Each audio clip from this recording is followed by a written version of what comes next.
Hi everybody, my name is Barry Schwartz and this is the Search Buzz video recap. Today is August 2nd, Friday, and my name again is Barry Schwartz and this is the search news we covered over at the Search Engine Roundtable at seroundtable.com. First up, Google has updated their link schemes document with adding some more topics. One is they said large-scale article marketing or guest posting campaigns with keyword-rich anchor text is a no-no. Advertorials and native advertising is also a no-no, which we know already.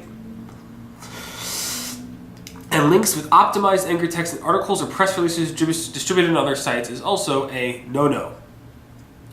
So there's a lot of discussion about these specific topics. It's all around keyword-rich text being put in articles or content that is somewhat paid for. Advertorials, again, Google blew up about. We know that already.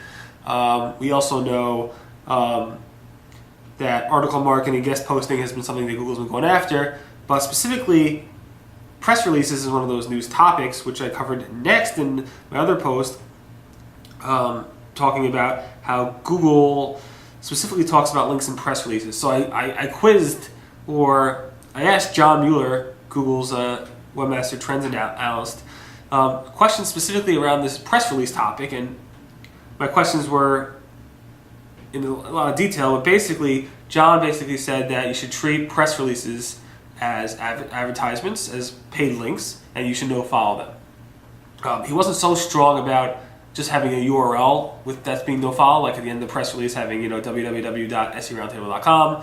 That doesn't necessarily have to be no-followed, but he did say he would if you're concerned.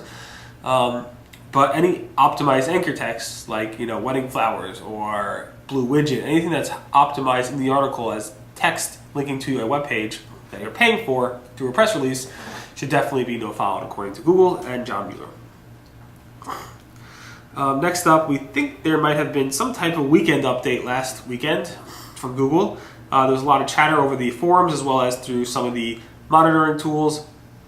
Google has not confirmed it, but there are some major reports of major changes in the Google SERPs as of last weekend.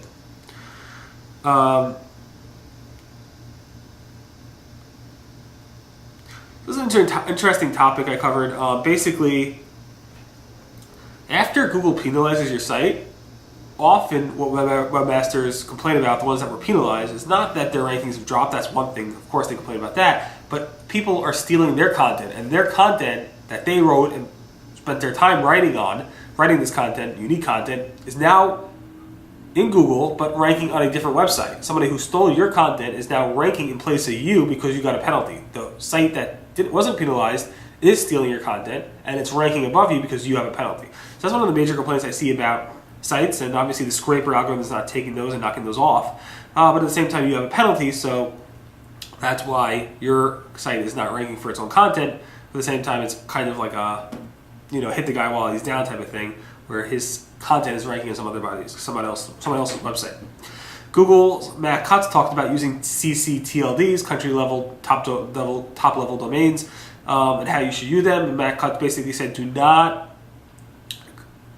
think that if you use a non-generic CCTLD, like one of the Google has a list of generic CCTLDs that they support, like that CO and stuff like that they consider to be generic and they won't localize. But if you're using a .il or something that's very localized that Google says it's not on their generic top-level CCTLD list, then Google will likely localize that, and it won't necessarily rank well in Google search results for Google.com, but it might only rank well for the localized version of Google. So be careful with that. Google is testing new site links. These are like expandable site links that have gray backgrounds when you expand them. We've seen Google test this on the mobile version, but now they seem to be testing it on a desktop.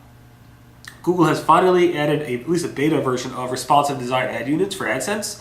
It's one of the major things people have been asking, what publishers have been asking for the past couple of years at least, to have an ad unit that is responsive. So you can put it on your website, that's a responsive design website, and the ad will actually auto-size. It's not a fully responsive design yet in terms of these units, but they're in beta. And Google has some warnings for those trying it out, but you can definitely try it out in Google AdSense. Google AdSense has also been testing out those, or launched those fave icons, and publishers have been confirming that their click-through rates and their earnings have been up since the favicons have been put into the new AdSense ad units. Of course, when any any changes is made to Google AdSense units, typical standard CTR goes up for a little bit, and eventually it will drop down as users become accustomed to it.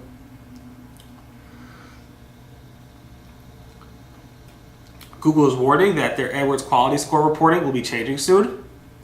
I haven't seen any signs of a change yet, but probably in the next couple of days you'll see people complaining in the forum saying my AdWords quality score dropped from an 8 to a 4 or something like that. Google said there's no real back-end change, meaning the actual quality score is not changing in terms of what it uses to figure out your ad rank, but what's changing is what they report, the actual number, what they're reporting. So there are rumors that a lot of people who have 7s are going to see it go down to 6, 5, or 4, but at the same time their cost per click as well as their ad rank will have no impact on that.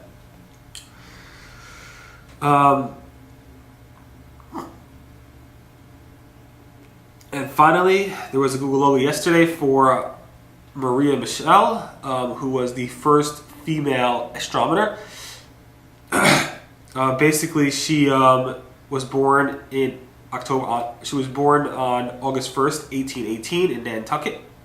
She died at the age of 70, also in Massachusetts, and she grew up as one of 10 children. She was the first female to be in that field, and Google had a very beautiful logo representing that. It was only available, I believe, in the US, so google.com in the US.